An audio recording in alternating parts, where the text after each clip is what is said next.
메마른 관계에 담비 같은 소식을 전하는 관계담비TV 정수진입니다. 반갑습니다. 저는 사람과 사람 치유센터에서 관계사역을 맡고 있습니다.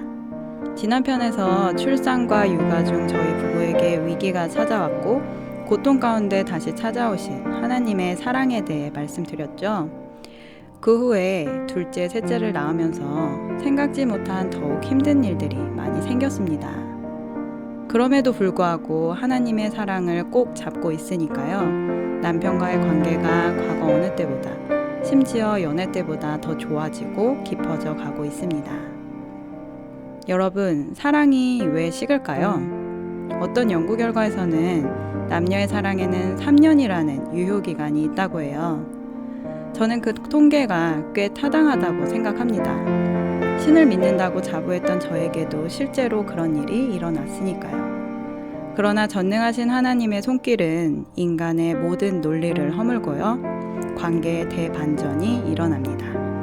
실제로 저희 부부는 마음과 마음이 진정 화해를 하면서 부부관계에 극적인 변화가 일어났습니다. 자식 때문에, 돈 때문에, 정 때문에 어쩔 수 없이 껍데기 화해를 했다면 얼마 못 가 더 큰 위기가 찾아왔을 거예요. 저는 이 사건 이후 인간의 관계 중 가장 중요한 관계는 부부관계라는 것을 알게 됐어요. 그로 인해 자연스럽게 남자라는 존재와 여자라는 존재에 대해 공부하게 되었어요. 남자든 여자든 공통적으로는요, 사랑을 위해, 사랑을 하기 위해 존재합니다. 단지 하나님께서는 남자의 사랑과 여자의 사랑을 다르게 설계하셨기 때문에 우리가 하나님의 사랑을 배우고 실천하면 부부관계는 반드시 회복됩니다. 그래서 오늘은 한 배를 탄 부부라는 비유로 남편에게 필요한 사랑, 아내에게 필요한 사랑이 무엇인지 말씀드리겠습니다. 결혼을 할 때 모든 부부의 목적지는 어딜까요? 네, 오래오래 건강하고 행복하게 사는 거겠죠? 또 그 행복을 자녀들에게도 물려주고 싶은 소원이 있을 겁니다. 그 배의 선장은 남편이고 아내는 1등 항해사입니다. 둘이 힘을 합쳐야만 목적지까지 안전하게 갈 수 있죠. 그런데 살다 보니 아내는 선장의 허물이 보입니다. 내가 기대했던 가장의 모습이 아닌 거죠. 가장의 시행착오에 화가 납니다. 진득하게 기다려줄 마음은 더더욱 없죠. 아내가 소리칩니다. 비켜봐, 내가 할 테니. 아내가 선장의 자리를 차지합니다. 아내가 가장이 된 이 배는 처음에는 순항하는 것처럼 보입니다. 거봐, 내 말 들으라고 했지? 아내의 위치는 더욱 높아져만 갑니다. 그런데 어느 날 폭풍을 만났습니다. 선장이 된 아내는 고군분투하지만 너무 버겁습니다. 한편 아내에게 밀려 선원 노릇을 하고 있던 남편에게 아내가 소리칩니다. 내가 어쩌다 당신을 만나 이 고생인지 내 팔자야. 가장이라는 자리를 빼앗긴 것도 모자라 이제 바가지까지 긁히는 남편은 자신만의 동굴에 들어갑니다. 아내와는 최대한 마주치고 싶지 않습니다.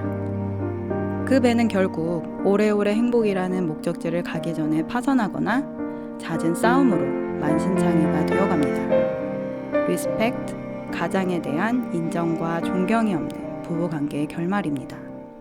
반대로 어떤 남편은 돈 버는 일로 가장의 본분을 다했다고 믿습니다. 아내의 마음에는 1도 관심이 없죠. 오늘 어땠어? 수고가 많지? 따뜻한 대화도 없을 뿐더러 가끔 아프기라도 하면 병원 가, 약 먹어, 마치 남일 보듯 말합니다. 아내는 남편 하나 믿고 시집 와서 알콩달콩한 결혼 생활을 꿈꿨는데 점점 지쳐갑니다. 내가 왜 이렇게 사는 거지? 자괴감과 회의감이 늘 밀려옵니다. 그나마 있는 자식들 때문에 또 주변 시선 때문에 애써 마음을 감추고 살아갑니다. 취미, 쇼핑, 종교 등에 집중해서라도 빈 마음을 메꾸고자 노력하지만 채워지지 않는 마음에는 찬바람이 붑니다. 끝없이 순항하는 것처럼 보이는 이 배.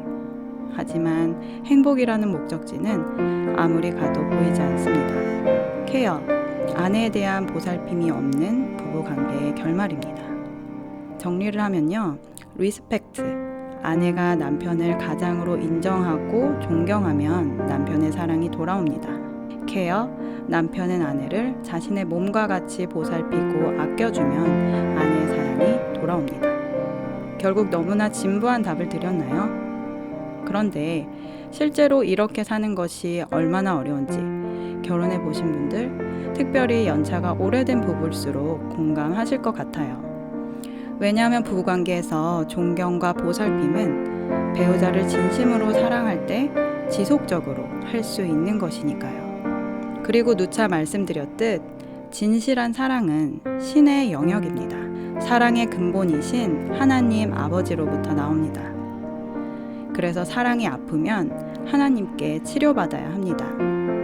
그렇다고 해서 우리 부부관계는 완벽해요 라는 말은 아니에요. 저도 여전히 과정에 있기에 실수도 많이 합니다. 그러나 달라진 것이 있다면 제 양심의 가책을 느낄 때 즉시 사과합니다. 또 다시는 반복된 실수를 하지 않기 위해 기도하고 노력합니다. 남편의 허물이 보일 때도 있죠. 그런데 사실 자기의 허물은 자신이 제일 잘 알고 있어요. 그 허물을 거듭 말할수록 상대의 감정만 상하게 하죠. 그래서 허물은 남편이 기분 좋을 때 한번 얘기해주고 맙니다. 또 저야말로 허물이 많은 사람이니까요. 과거에 저는 절대 이렇게 할 수 없었던 사람이었습니다. 하늘로 치솟은 자존심으로 남자의 꼭대기에 앉아 이래라 저래라 했고, 내가 잘못했어도 미안하다는 말은 절대 하지 않는 비겁한 사람이었죠. 그런데 지금 남편이 가장임을 인정하고 진심으로 섬기려고 노력할 따름인데요. 남편에 대한 사랑이 점점 커지는 저를 보게 됩니다. 하나님은 말씀하십니다. 네가 남편을 진심으로 섬기니 남편 또한 너를 아껴주고 더욱 사랑하게 해주마. 저희 부부를 더욱 사랑하게 만드는 하나님의 사랑이 많은 부부를 살리는 단비가 되기를 기원합니다. 사랑과 사람 치유센터에서는 실제 삶에 이루어지는 사랑을 배웁니다.